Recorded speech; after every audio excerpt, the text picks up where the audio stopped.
Hey guys, this is going to be a little bit longer video. I'm going to show you how I separate my money muscle and my bacon when I cook a competition pork butt. First of all, obviously you got to take your pork butt out of the plastic wrapping that it comes in. Just cut that right out, and then I like to pat it dry with a paper towel on both sides because it is pretty slippery. Let me show you where the money muscle is. So this is a pork butt. You're gonna see this bone right here. You can see it on at least two sides. Go to the opposite side and see where this highly marbled section of meat is. That is the money muscle. So I'm just gonna slice right down and cut that off. You shouldn't hit a bone. You're not gonna go that far. You're just gonna slice that off, separate that with a really good sharp knife, and then set that aside, and we're gonna sculpt that out in a little bit. Next, I'm gonna go for the bacon. So the bacon is the underside of meat that's near the fat cap. But I don't need to cook this whole big pork butt, not for competition barbecue. You're not gonna wanna throw it away. You can cook it definitely for something else, but you just don't need to cook it for your hot and fast pork for competition. So the first thing I'm doing is working to remove the bone. You can do this in a couple of ways. If you're good, you can remove the bone in one fell swoop. It usually takes me a little bit of time, so I just slice around and kind of feel for the bone and take my big butcher's knife and keep rotating the pork butt. See this line of meat right here? Right between those fat seams, that's actually the bacon meat. That's what we're gonna be aiming for when we put that pulled pork in the box. You can see the bone right there. Actually, what I'm gonna do on this one is I'm gonna just go ahead and take this big slab of meat off. The bone is still attached, but this is gonna make it a little bit easier to work with because that big hunk of meat is just kind of weighing down the pork butt. But save this part in your freezer. You can use it for sausage, you can smoke it up later, you can put it in the crock pot, whatever. It's still really good meat. Now I'm gonna use my fillet knife or bony knife, which is a thinner blade. I'm gonna work it on the back side of that bone, trying to get as close to the bone as possible. I wanna leave about 1.5 to 2 inches thickness of meat above the fat cap itself.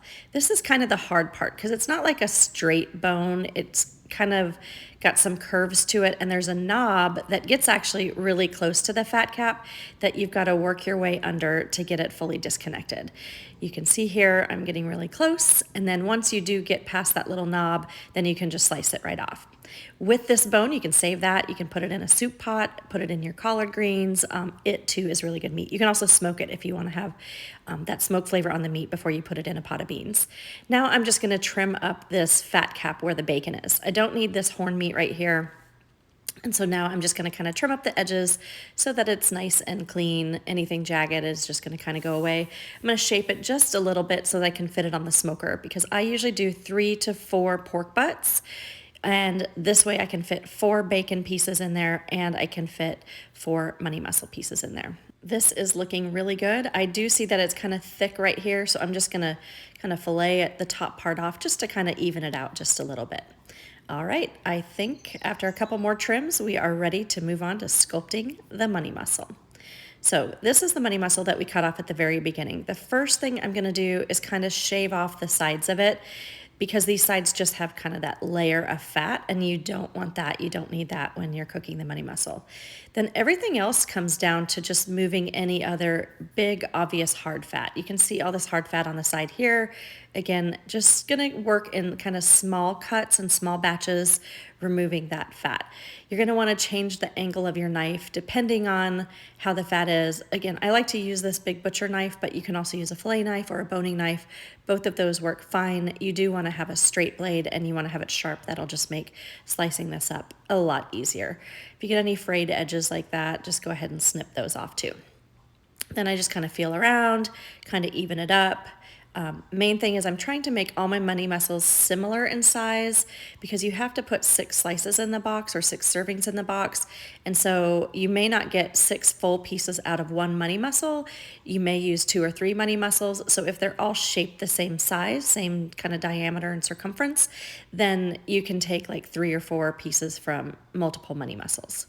What I'm doing now is just using my scissors. It helps me kind of round out the edges just for appearance and just for prettiness.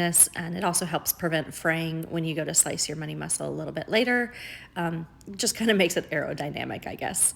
I run it around the edges, and then if I see any other kind of fat areas along the sides, I'll go ahead and take my scissors for that too. You can see I've got it just a little bit more here. Again, this step probably doesn't really matter, but I just think if it looks prettier before I put it on the grill, it's gonna look prettier when I put it in the box.